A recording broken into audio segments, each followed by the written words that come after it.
안녕하십니까. 네, 저는 세길교회에 출석한 지 1년 정도 지난 이성명이라고 합니다. 현재 성가대에서 테너를 부르고 있습니다.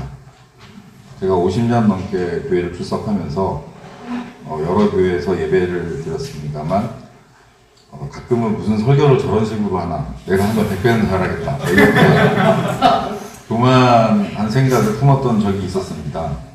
이 자리에서 깊이 회개합니다.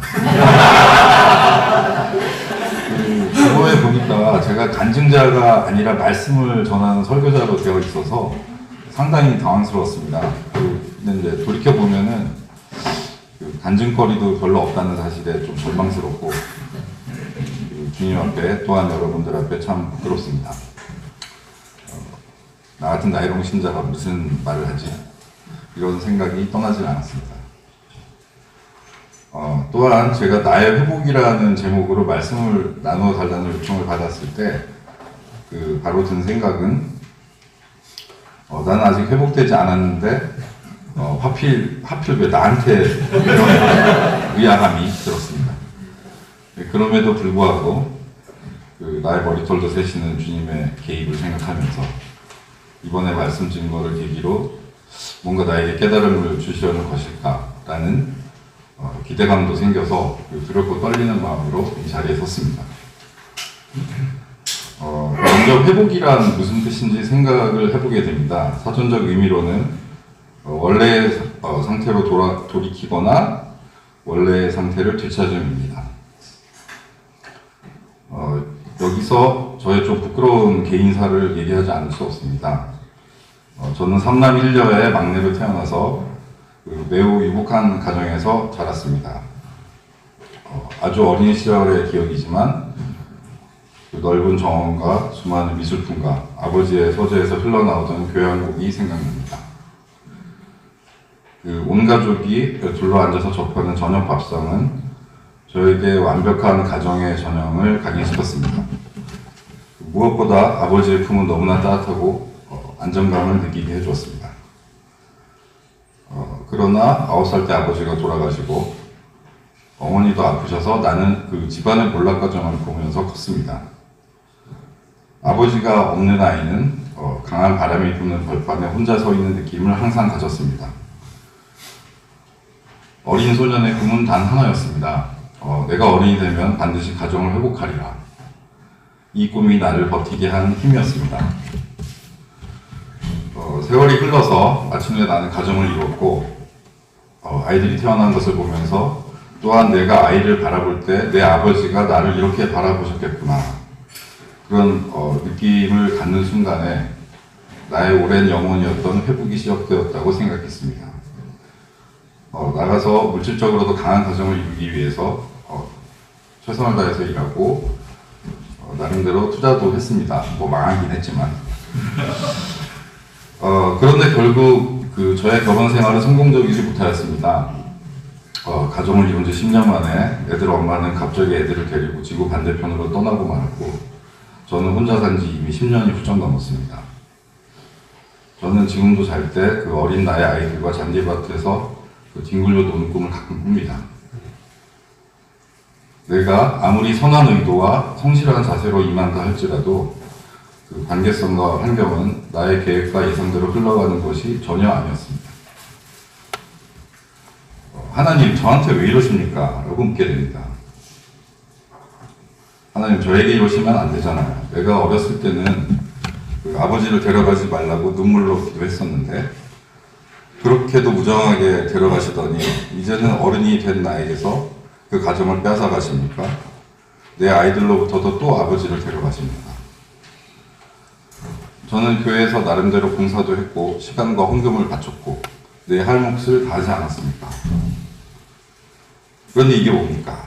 저는 울부짖었습니다. 저는 마음과 몸이 완전히 무너졌고 길을 잃었습니다. 나의 하나님은 증오의 대상이 되었습니다. 나중에는 그 존재가 무력했고 마지막에는 존재하고 있는지조차도 의심스러웠습니다. 저는 깊고 어두운 실면에 신음하며 누워 있었습니다.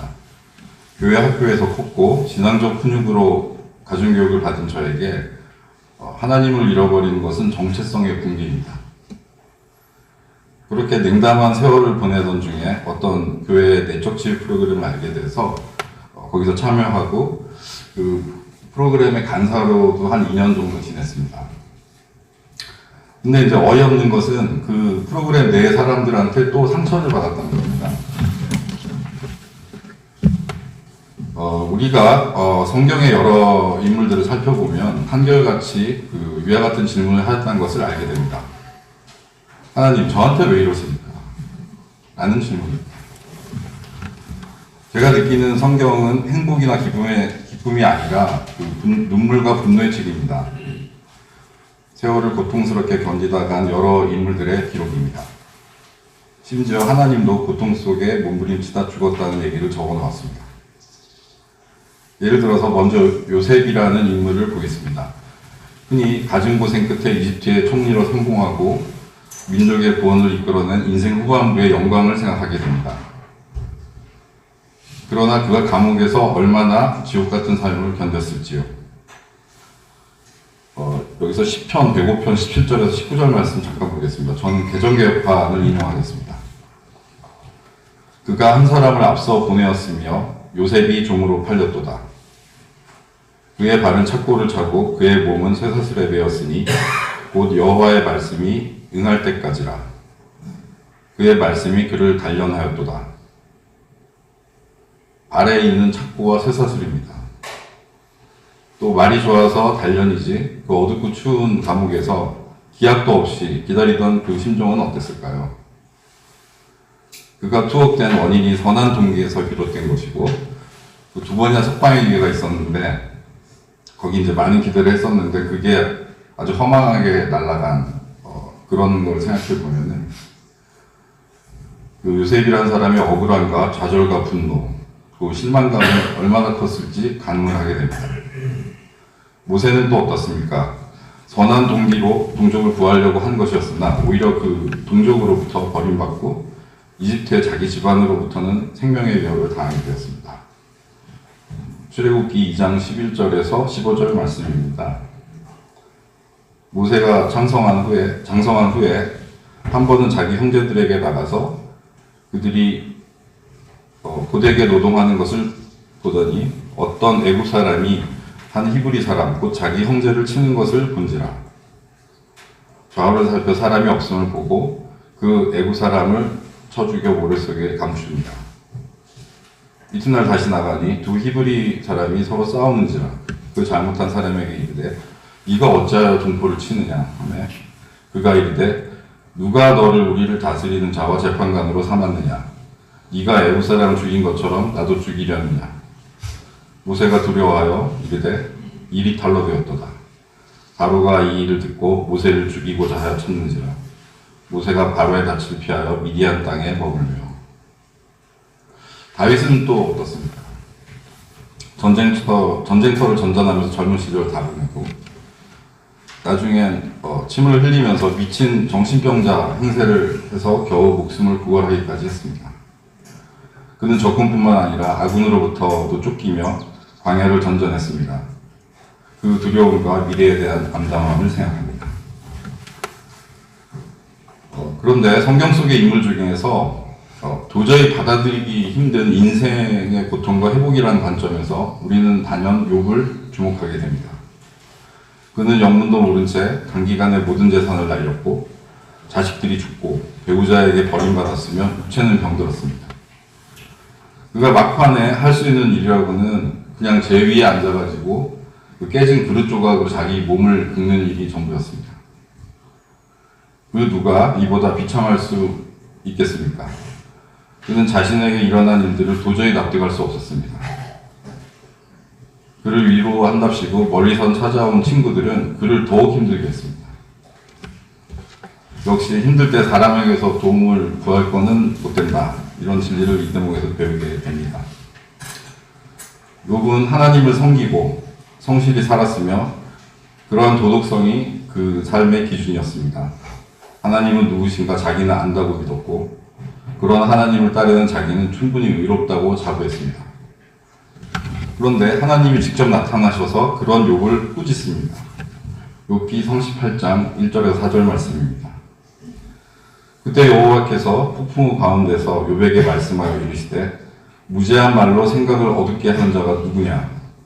너는 대장부처럼 허리를 묶고 내가 네게 묻는 것을 대답할지니라. 내가 땅의 기초를 놓을 때 네가 어디 있었느냐? 네가 깨달아 알았거든 말할지니라. 이에 욥은 대답합니다. 욥기 42장 1절에서 6절 말씀입니다.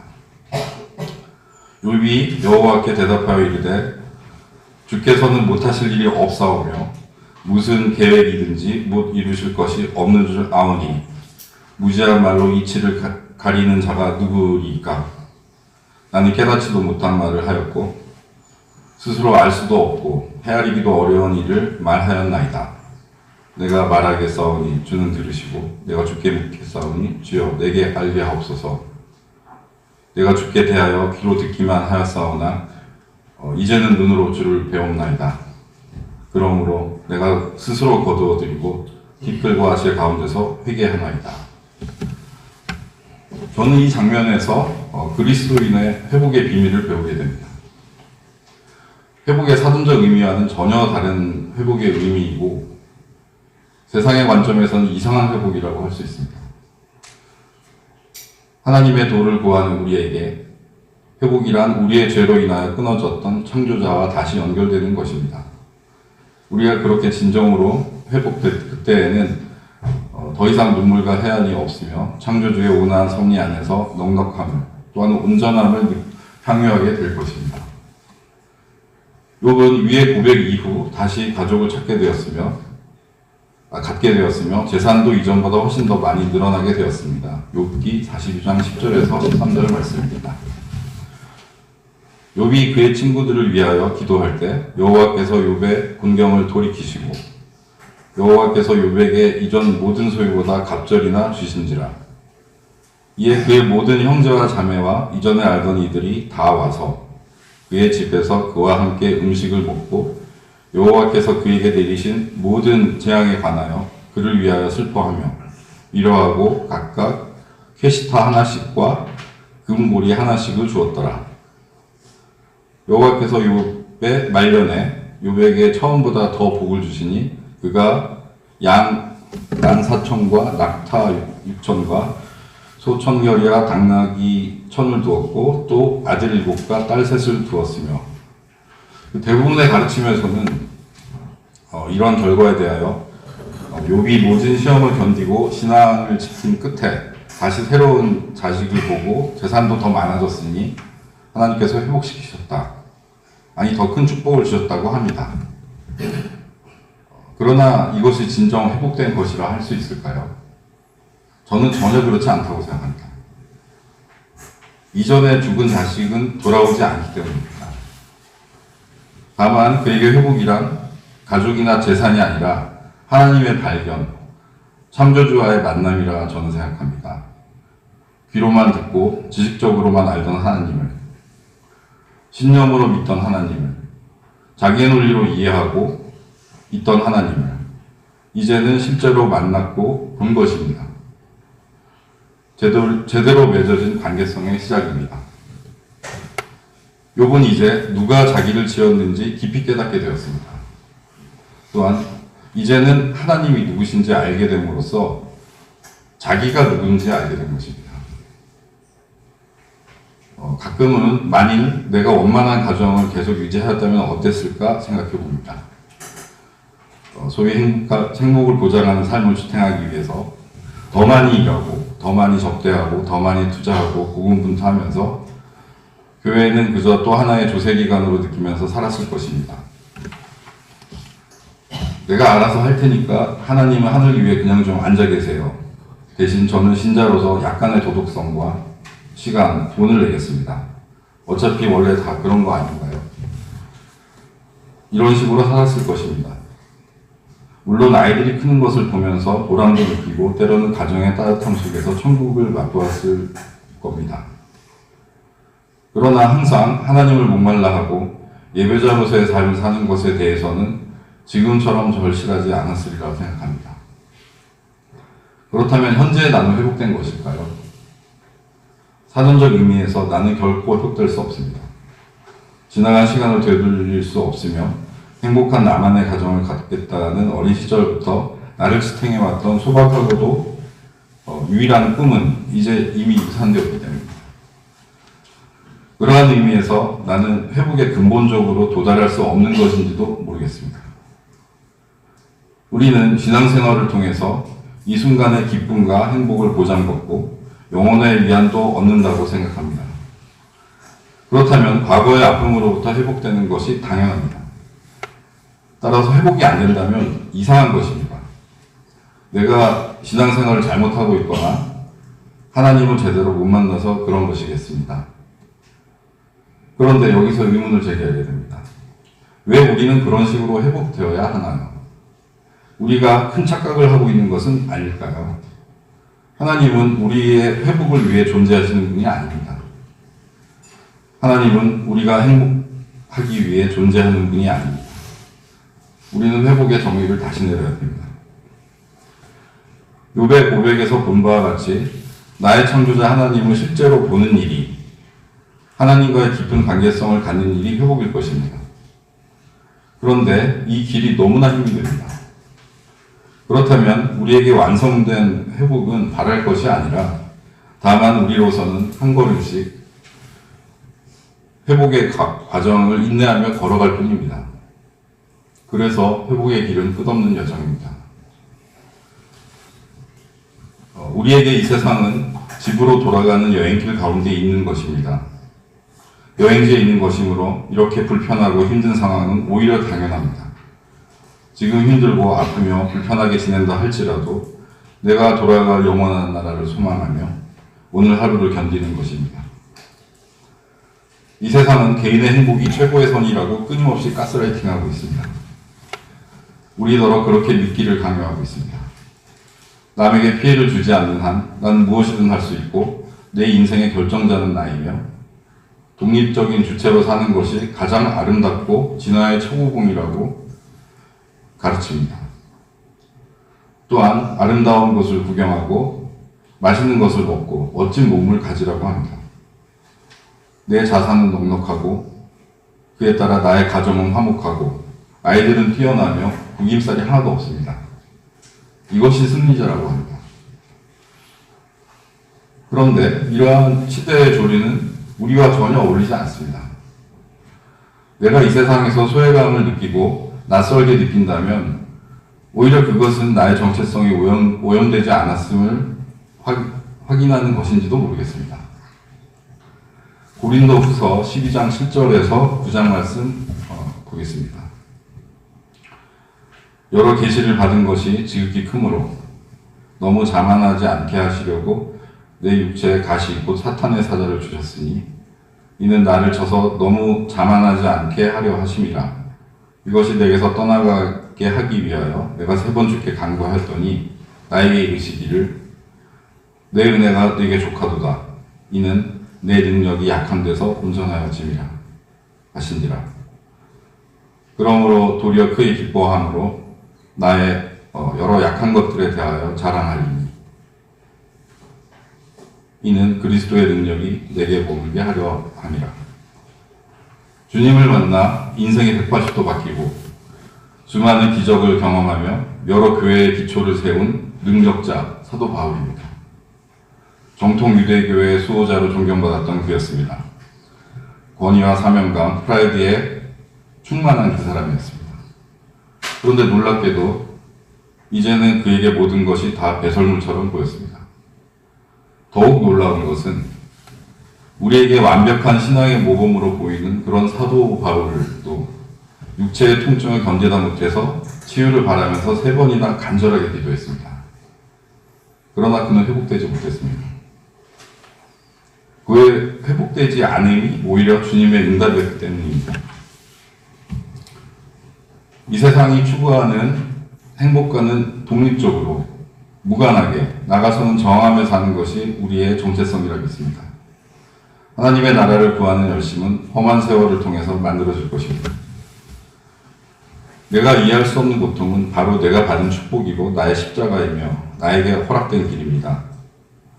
현대인에게 불신앙은 두 가지 형태로 나타난다고 생각합니다.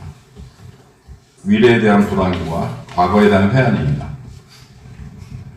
앞날이 불안하기 때문에 내가 내 인생의 주인이 되어서 내 미래를 걱정하고 스스로 전부 책임지고자 합니다. 과거에 대한 회한은 자기 연민과 분노에 빠지게 되며 세속적인 회복을 구하게 됩니다. 이 어떤 자리에도 우리는 하나님을 두지 않습니다. 지금 고통과 근심 속에 계신 분이 있으신지요?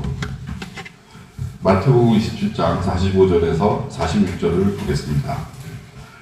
제6시로부터 온 땅에 어두움이 임하여 제9시까지 계속되더니 제9시쯤에 예수께서 크게 소리질러 이르시되 엘리 엘리 라마 사박다니 하시니 이는 곧 나의 하나님 나의 하나님 어찌하여 나를 버리시나이까 하는 뜻이라. 예수님께서 왜 나의 하나님 나의 하나님 어찌하여 나를 버리셨나이까 라고 하셨을까요? 하나님과의 단절을 예수님께서도 강렬하게 경험하고 절규하는 장면입니다. 도대체 아버지 되신 하나님은 아들을 왜 저렇게까지 내버려 두셨을까요? 우리는 그치만 고통 중에서는 하나님과의 단절을 느낍니다. 적어도 저는 그랬습니다. 예수님도 이미 2000년 전에 아버지로부터 버림받았고 하나님과 단절을 경험하였습니다. 비참하게 죽었습니다. 그래서 예수님은 나를 아십니다. 나의 사정을 아십니다. 나의 위로자가 되십니다. 우리는 죽음과 같은 고통, 나 혼자 내동댕이 쳐진 듯한 무력감을 느끼며 하나님을 의심하고 단절을 느낍니다. 그런데 우리에게는 하나님과의 단절 거기서 끝이 아닙니다. 배신으로 인한 분노, 투자의 실패, 고통스러운 육체, 망가진 가정, 잃어버린 자식, 거기서 끝이 아니라는 점입니다.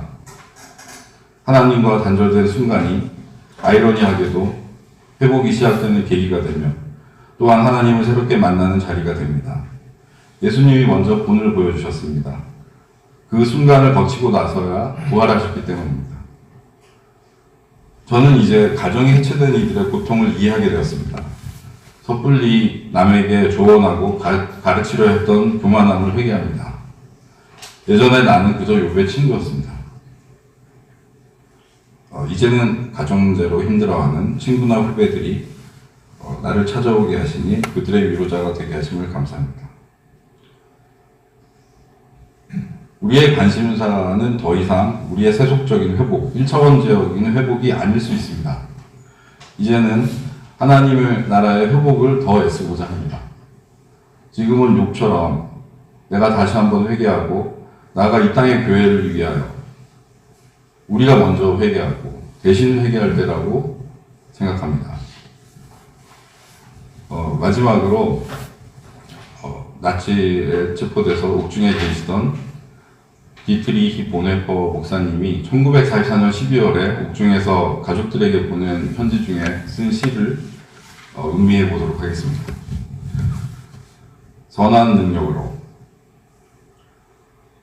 선한 능력에 언제나 고요하게 둘러싸여서 보호받고 위로받는 이 놀라움 속에 여러분과 함께 오늘을 살기 원하고 그리고 여러분들과 함께 새로운 한 해를 맞이하기 원합니다. 옛것은 여전히 우리의 마음을 괴롭게 하고 어두운 날들의 무거운 짐은 여전히 우리를 누르지만 오 주님, 내몰려버린 우리의 영혼에게 주님께서 예비하신 구원을 주옵소서. 주님께서 쓰라리고 무거운 고통의 잔을 가득 채워 저희에게 주셨으므로 저희는 선하고 사랑스러운 손으로부터 떨림 없이 감사함으로 받습니다.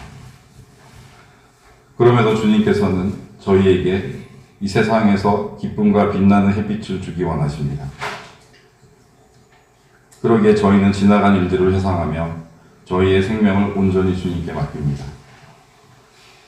주님께서 우리의 어두움을 밝히신 촛불은 오늘도 밝고 따뜻하게 타오르게 해주십시오.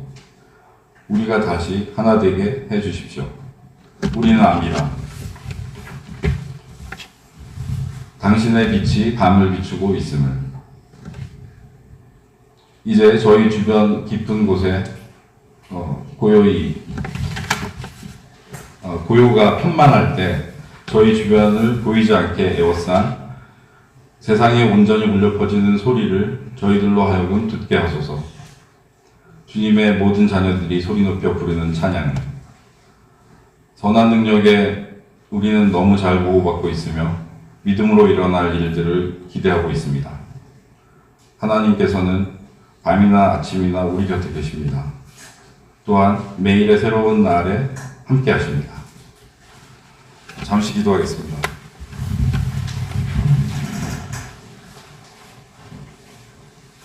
살아계신 하나님 아버지, 오늘 이 자리에서 저의 인생을 돌아보고 회복의 의미를 되새기게 하시니 감사합니다. 내가 고통 가운데 있을 때 하나님이 그 옆에 계셨으며 그러한 고통 이전과 이후 내가 완전히 달라지게 하신 것을 또한 감사합니다. 지금 당장은 알 수 없다 할지라도 그 고통의 자리가 축복의 자리임을 믿고 주님의 약속을 고대합니다. 이 세상의 악한 세력은 소비와 재미, 경쟁과 성취를 끊임없이 강요하며 회복의 의미를 왜곡하고 있습니다. 주님이 주시는 힘으로 이에 맞서 싸우게 하시고 주님이 주시는 용기로 저항하게 하옵소서. 그리하여 우리가 진정한 의미로 회복되게 하시며 어떠한 자리에 있든지 예배자로 서게 하옵소서. 우리를 지으셨기에 우리 자신보다 우리를 더 잘 아시는 창조주 하나님, 우리 주 예수님의 이름으로 기도합니다. 아멘.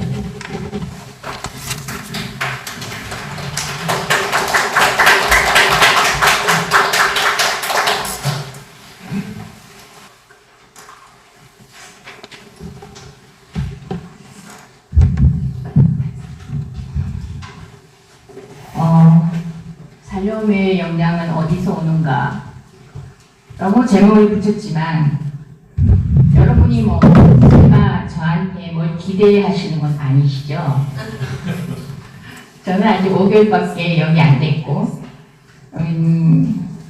아이들을 대상으로 강의도 한 30년 했고 인문학 강의도 하러 여기저기를 쑤시고 다녔지만 제가 이 교회라는 곳에 설 줄은 꿈에도 생각 못했습니다. 이건 순전히 저기 계시는 박현욱 형제님 때문이에요. 어느 날 제가 김밥을 맛있게 먹고 있으니까 와서 상의 기념일에 말씀을 좀 하시라고 그러더라고요. 그래서 제가 무슨 말이요? 하니까 그냥 새로 오신 분이니까 아무 말이나 하면 된다고. 여러분 생각해 보세요. 뭔가 먹고 있을 때는 사람이 이렇게 긴장을 이렇게 막 풀고 방어를 전혀 하고 있지 않잖아요. 그래서 얘 뭐 아무 말이나 하죠. 그랬어요. 그러고 이제 잊어버리고 있었습니다.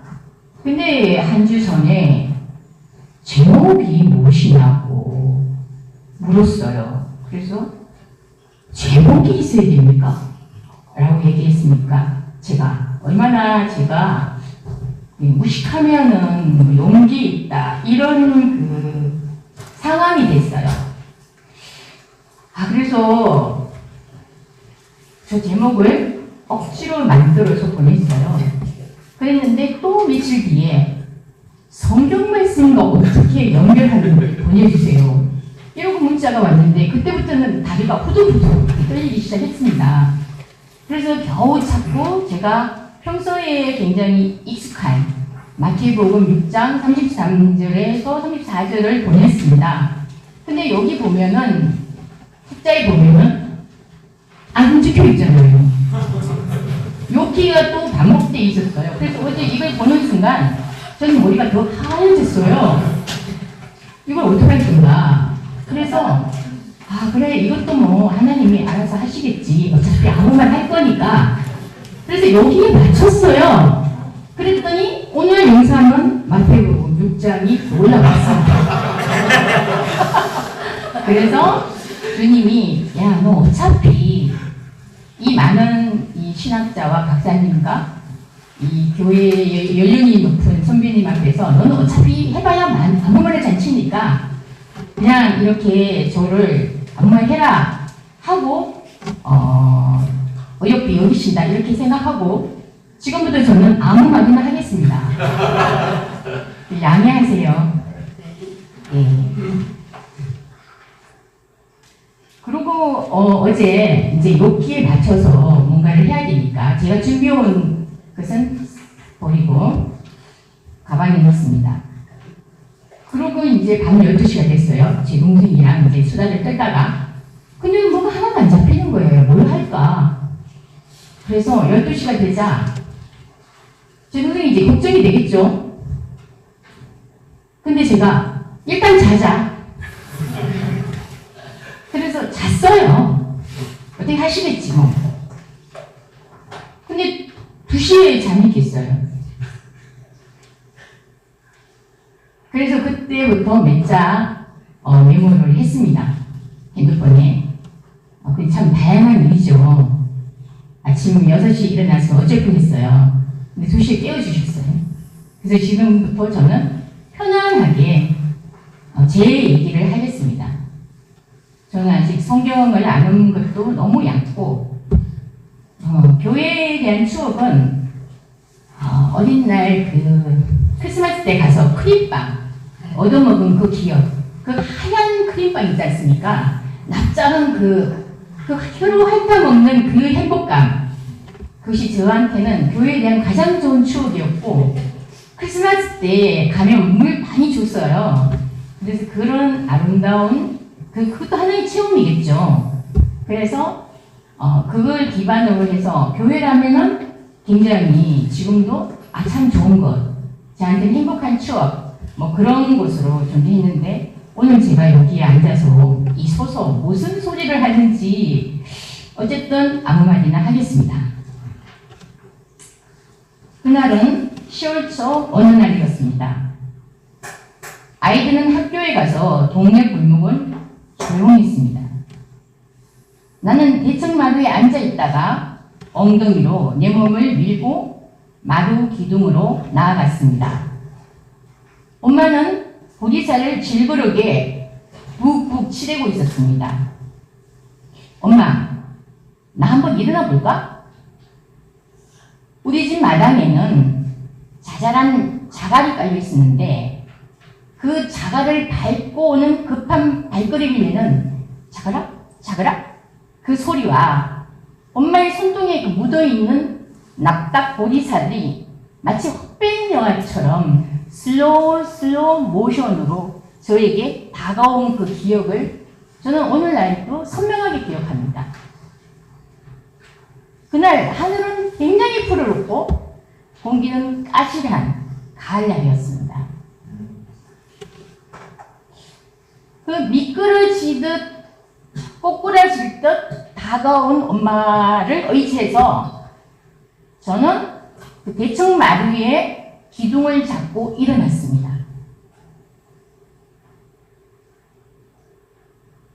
그때 제 신발은 엄마가 다 보기 싫다고 버려서 아버지의 그 흰 고무신을 신고 3개월 만에 대문 옆에 있는 푸세식 화장실에 그 2개의 단을 올랐을 수 있었어요. 그러니까 저는 3개월 만에 누구의 도움을 받지 않고 요강을 버리고 이제 배설을 한 거죠. 그날 아침에. 9살이었고 여름방학을 며칠 앞둔 7월에 했습니다. 그 천장 사방 문이 벽지가 빙글빙글 돌았고 내 입천장은 오랜 가뭄 끝에 논바닥이 갈라지듯이 고열에 시달렸어요. 한 3박 4일 시달리고 나서 저는 일어나지도 서지도 못하는 소아마비라는 병을 얻었어요. 그래서 무수하게 병원을 들락거리고 한의원에 가서 거의 뭐 10cm 넘는 그 금침이라는 것을 발가락 사이사이에 꽂았고 병원에 가서 내 무릎을 망치로 치면 아무 감각이 없었어요. 그러면서 의사는 저에게 평생 이런 상태로 살아야 합니다고 얘기했어요.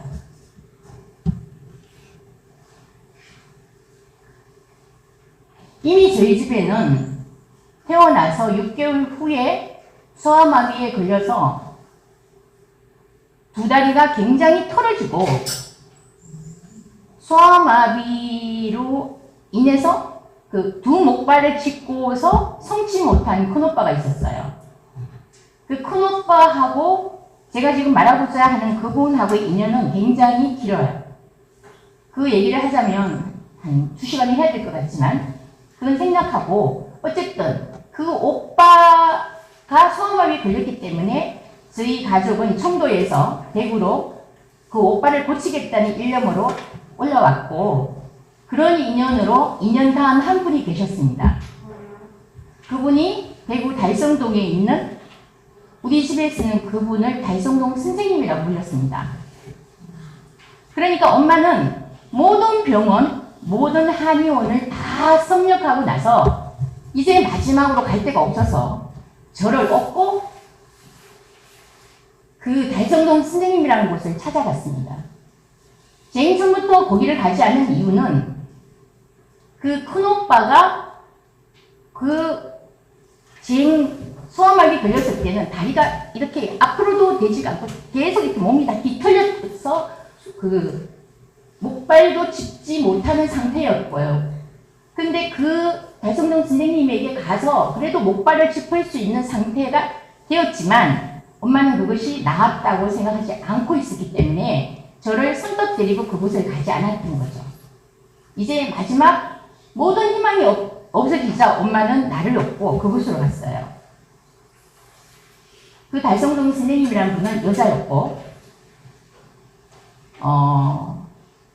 9살 제 눈에는 약국에서 파는 그 동그란 그 반창고 있어요. 거기에다가 그 학교를 1학년, 2학년 다녔으니까 덧셈이 있죠. 이 덧셈. 그 덧셈을 계속 이 그려요. 그러면은 그것을 이 손톱처럼 이렇게 하나를 잘라요. 그래서 그것을 제 몸 어딘가 목에도 팔꿈치에도 뭐 무릎에도 이렇게 다르게 붙여주셨어요. 그리고 그 당시 저희 집은 우물이었지만 그 선생님 집은 펌프물이었어요. 그 펌프물 소주 대병에다가 받아와서 마셨고 또 어떤 날은 밀가루를 반죽해서 그것을 아주 잘게 제 어린날 기억은 염소똥만 했습니다. 그것을 몇십 개를 저를 먹게 했어요. 그게 오로지 치료 방법이었습니다. 그땐 그것이 뭐 단창고가 아닌 십자가라는 생각도 저는 못했습니다. 저희 집에는 아무도 성당을 다니거나 교회를 다니거나 그런 개념조차도 없는 집이었어요. 그런데 저는 7월에서 그러니까 한 8월쯤 간 것 같아요. 그런데 10월 어느 날 아침에 저에게 이런 일이 일어났습니다. 그래서 그 당시에 저희 집에 가장 잘난 사람이 있었는데 그분이 경북대학교 의대 학장님이었어요. 그분이 그때 몰랐지만 하얀 가운을 입은 사람을 우리 집에 수십 명을 데리고 오셨어요. 그래서 저보고 뛰어봐라, 걸어봐라 막 이렇게 시키셨어요. 그래서 저는 막 이렇게 걷고 뛰고 그랬어요. 그랬더니 그때 돈을 500원 주셨어요. 근데 그 500원은 그때 그 고무신도 아니고 새까만 운동화도 아니고 빨간 운동화 끈을 맬 수 있는 값이었어요. 그걸 하나 사서 너무 그것이 기뻐서 일어나서 걷기도 하고 이러니까 얼마나 행복하겠습니까? 근데 그 운동화를 사서 밤에는 그걸 씻어서 이 이불 속에다가 딱 넣고 이렇게 옆에서 잔 기억이 납니다. 아무리 어린 나이였지만 너무 막막했고 그리고 어느 날 가장 또 힘들었던 게 저희 아버지가 제가 자는 거라고 생각해서 엄마하고 나눌 대화였습니다. 아이고 뭐시면은 어떻게라도 살 건데 병신이라도 가시나까지 병신이 어찌 하겠노. 제 가시나는 어떻게 해야 안 되겠나 하는 소리를 홍결처럼 들었어요. 그게 무슨 소리인지 아무리 어렵지만 알았어요. 그래서 그날 이후로 저는 아버지가 차려주는, 엄마가 없을 때 아버지가 차려주는 밥을 먹지 않았어요. 혹시나 싶어서. 또 어디 가자면은 안 갔어요. 혹시 버릴까 봐서. 지금 생각하면 그럴 수도 있겠다는 생각을 합니다. 왜냐하면 그 당시는 장애인에 대한 의식이라든가 국가의 지원은 거의 없었고, 우리 집은 너무 가난했고, 아버지로서는 그럴 수도 있었다는 생각을 크면서 제가 공부를 하게 되면서 그 미국 사회학자인 그분의 말씀, 그러니 개인에게 일어나는 어떤 고통이나 이런 그것이 개인에서 머물려면 되지 않고 사회학적인 상상력, 그 시대의 아픔과 역사를 연결시켜서 반드시 이해해야 된다. 그걸 알게 되면서 아주 늦은 나이에 아버지를 이해는 했습니다. 그러나 9살인 저로서는 아버지와는 사실은 정서가 끊어져 버린 겁니다. 내가 아무리 성인이 돼서 그것을 이해를 해도 정서는 이어지지 않았어요. 그리고 또 가끔 그 시대의 아버지가 굉장히 대장 그 수술을 몇 번 해서 경제력을 상실하는 바람에 굉장히 사회적인 열등감 이런 걸로 우리 집에서 그 약간은 그 폭력 같은 것도 많이 행사했어요. 아마 지금쯤이면 아마 투포한 선수 세계대회 나가면 아마 몇 등은 했을 것 같습니다. 한 달에 뭐 한두 번은 이렇게 밥상을 마루를 지나서 이렇게 텃밭까지 잘 던지셨어요. 네, 참, 아버지 참 힘이 셌습니다. 그래서 그 아버지하고의 정서는 9살에서 거의 끝났다고 생각합니다, 저는. 그냥 다만 노력했을 뿐이에요. 아버지를 이해하려고 했고, 그럴 수밖에 없는 그분을 전 이해하려고 노력한 거지, 정서적으로 연결되지는 아버지가 돌아가실 때까지는 힘들었습니다. 어쨌든 저는 그런 치료를 받고, 그 10월 어느 날 걷기 시작했습니다. 그리고 또 어렸을 때니까 까맣게 잊어버렸어요. 그래서 가끔은 청도에서 초차를 타고 저처럼 소아마비라든가 하여튼 병원에서 고칠 수 없는 병을 가진 사람들이 초차를 타고 우리 집 대문을 두드렸어요. 그러면 저는 그분을 안내해서 그 길을 이렇게 데려다 주기도 하고 그런 역할을 했습니다. 어렴풋이 잘 모르지만 나은 분도 많았어요. 그렇지만 어렵기 때문에 그것은 그대로 잊어버리고 살았어요. 그러다가 중학교 들어가서 저는 카톨릭 여자 중학교에 가게 된 거죠. 대구의 효성여중은 카톨릭입니다. 그러면서 이제 수녀님이 일주일에 한 번씩 성경을 가르쳐요. 근데 그 수녀님에게 성경을 배우면서 저는 그 반창고 속에 있는 덧셈이 십자가구나.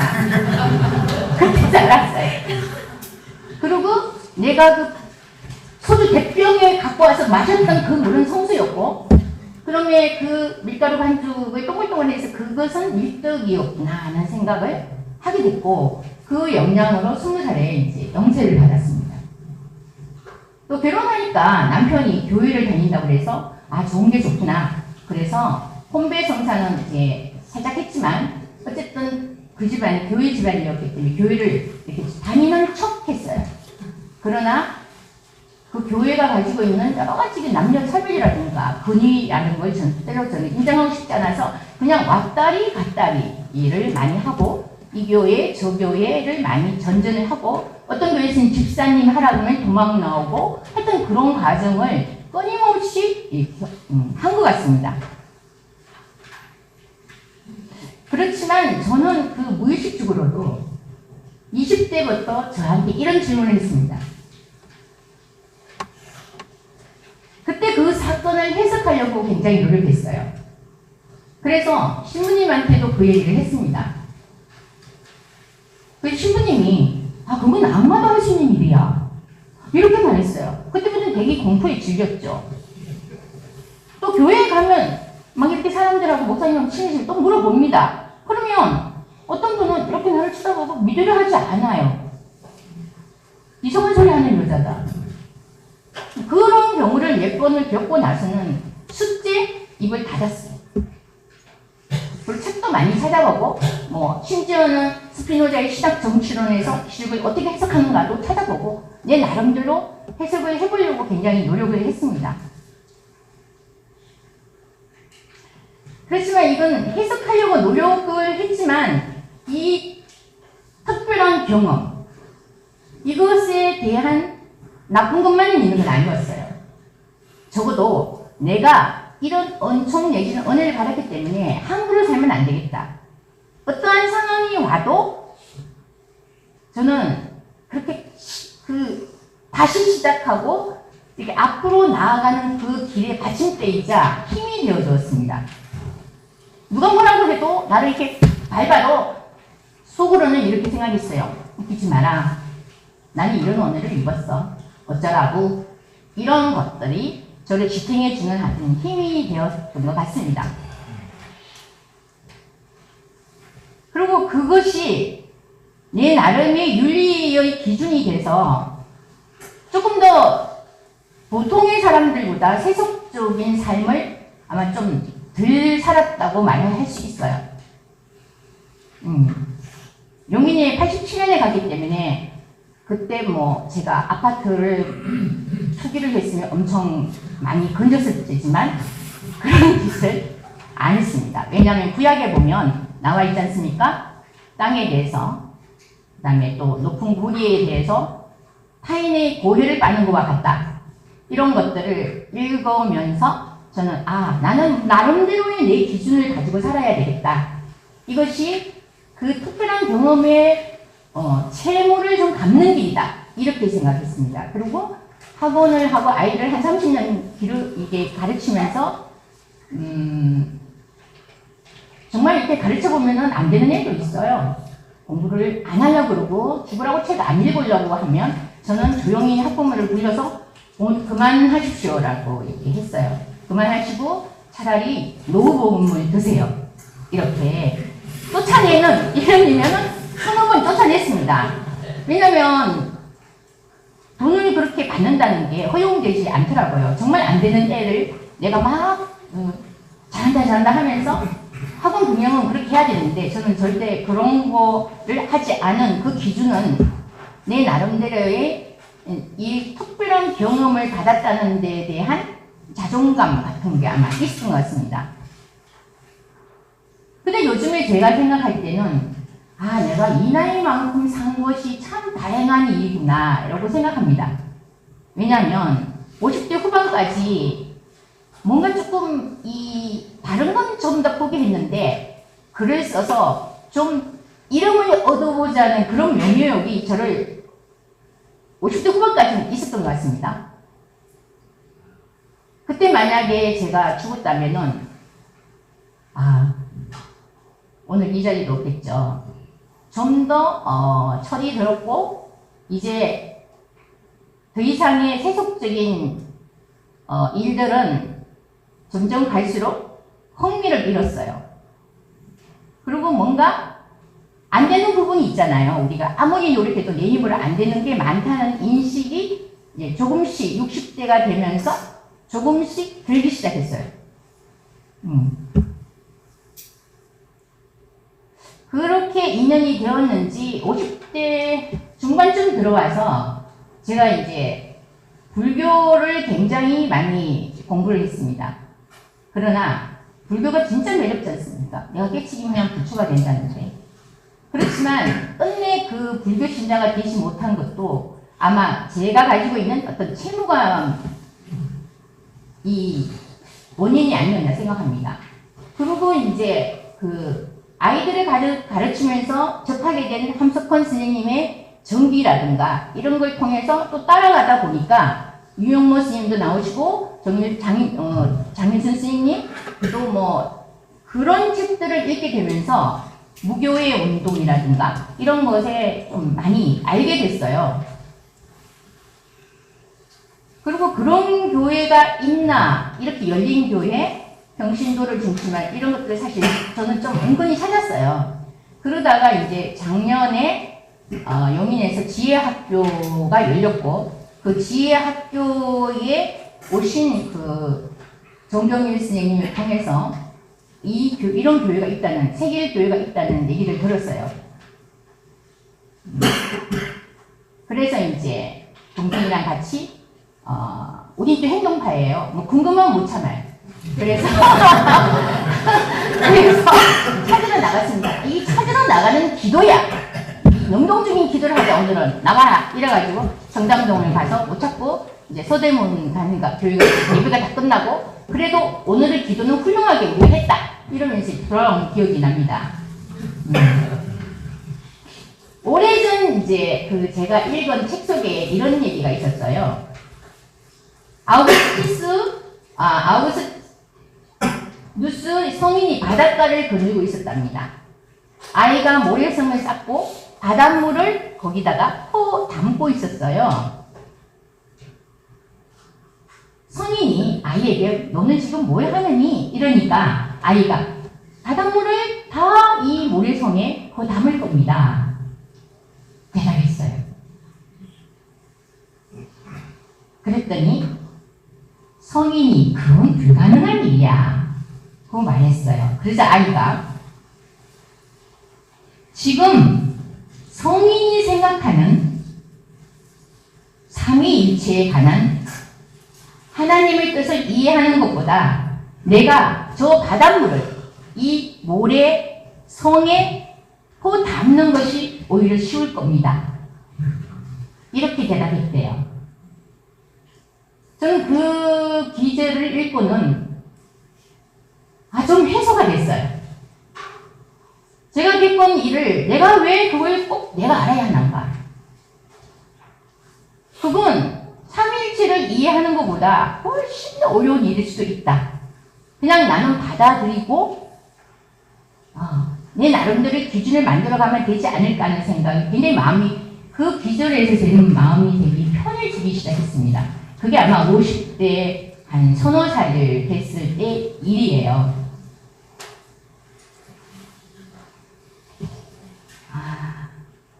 아무 말을 참 많이 한 것 같습니다. 저는 아직 하나님이 제게 한 일의 의미를 잘 몰라요.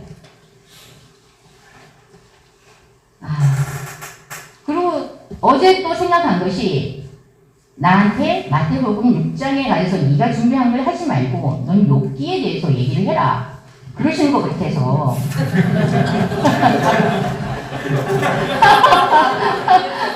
그냥 그렇게 따랐어요. 오늘 이렇게 영상으로 또 마태복음이 나올 줄 누가 알았겠습니까? 그러면 어제 2시에 안 깨서 그냥 잤을 건데 이 모든 것이 하나님이 알아서 하시는 거라고 저는 요즘에 점점 갈수록 마음이 약해지는지 모르지만 하나님하고 인투를 잘 안 합니다. 전에는 인투를 참 많이 했어요. 나는 열심히 살았는데 뭔가 자꾸만 일이 생겨요. 그럴 때마다 저는 종주몽을 들이대고 막 외쳤어요. 어느 날은 하나님 다음 건 뭡니까? 뭔데? 막 이렇게. 그랬더니 하나님이 다음은 너야! 막 이러면서 치기도 하더라고요. 그래서 콩팥도 하나 뗐습니다. 그렇게 하나님한테 대들 때마다 그냥 완패를 하더라고요. 그래서 이제는 좀 자복하려 합니다. 그래서 오늘 살림의 영향은 어디서 오는가?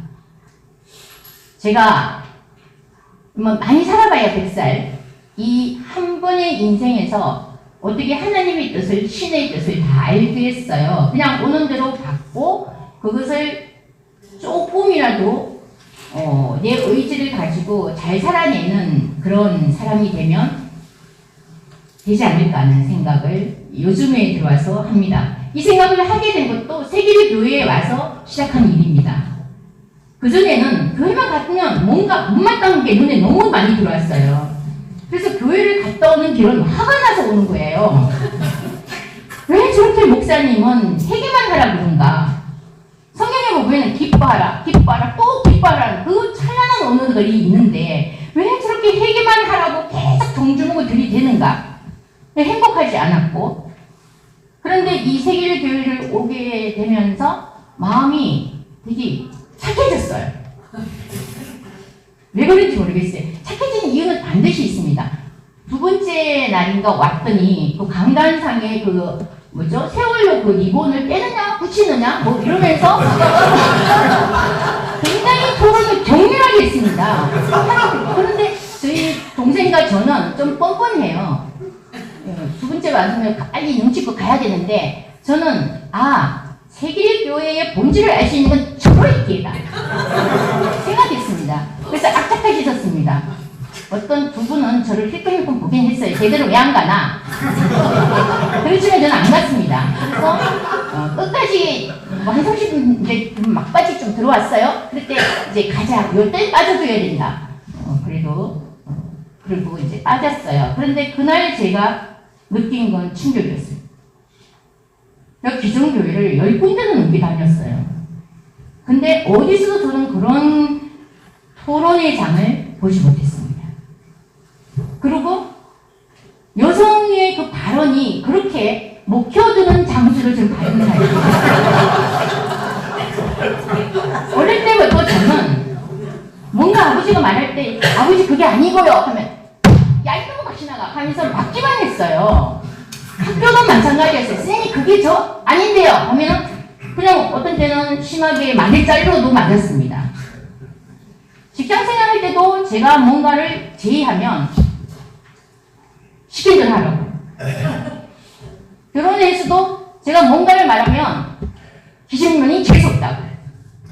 늘 이렇게 이미 태어난 것이 여자인데 이 여성의 나의 주체성을 여지없이 망가뜨렸습니다.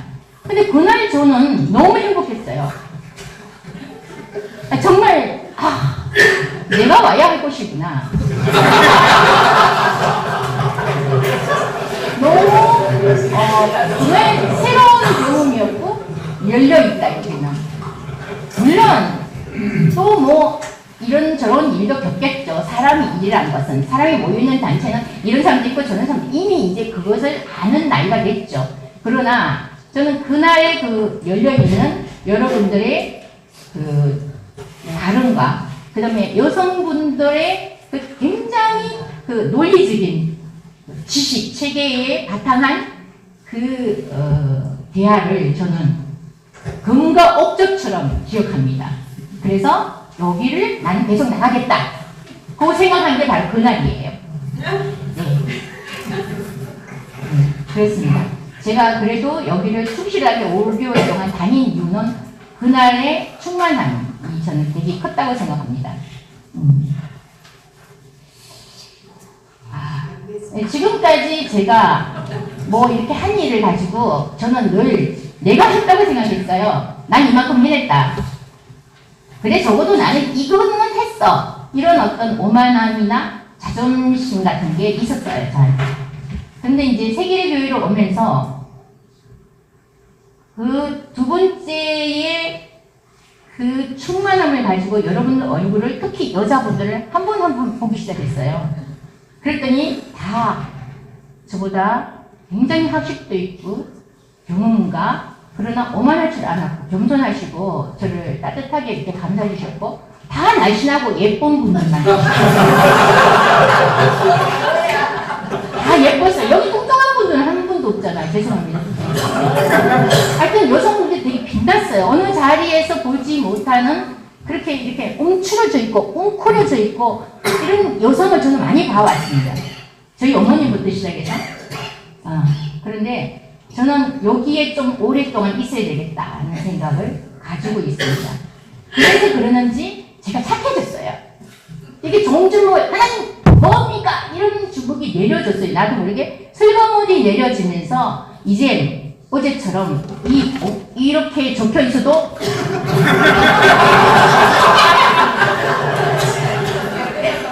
전에 저 같으면 이거 뭔데요? 왜 이래요? 이렇게 있을 거예요. 근데 하나님의 뜻이 있을 거야. 이거 작업하라는 얘기구나. 이러면서 얼른 여기에 또 맞추는 뭔가 제 이 단단한 아스팔트에 홀타라도 막 기둥이 씌워가지고 이 단단한 나의 자아에 이제는 피금이 좀 부어지기도 하고 그 뭐랄까 잡초가 좀 이렇게 스물스물 올라오는 그런 저를 느끼고 있어요. 그래서 우리가 왜 또 요 나이가 되면은 약간 치매도 아닌 것이 황당한 일을 많이 겪잖아요. 내가 나한테 화나는 일 되게 많지 않습니까? 근데 전에는 제가 아우 미쳤어 썩어 아우 막 해서 난 내 머리를 치워박았는데 저는 요즘에는 이런 일조차도 아이고 주님 오늘 한 건 했네요. 제가 이렇게 허당이지 않습니까? 이렇게 뭔가 그분하고 이렇게 일상에서 대화를 하는 나를 발견하게 된 거죠. 저는 이것이 제가 만나고 있는 요즘의 살롱을 제가 또 이 아무나 소리를 하기 위해서 찾아봤더니 평화나 편안보다는 온전함, 이런 뜻도 있더라고요. 그래서 이제는 제가 작업을 하면서 뭔가 이렇게 저를 이렇게 부수가는 이게 텀이 생기는 그 길을 이제 들어섰다는 생각을 해서 저는 이 살롬의 영향은 저처럼 이렇게 단단한 자아를 무너뜨리는 이렇게 자복의 길이 아닌가 생각합니다. 아무 말 끝! 마쳤습니다.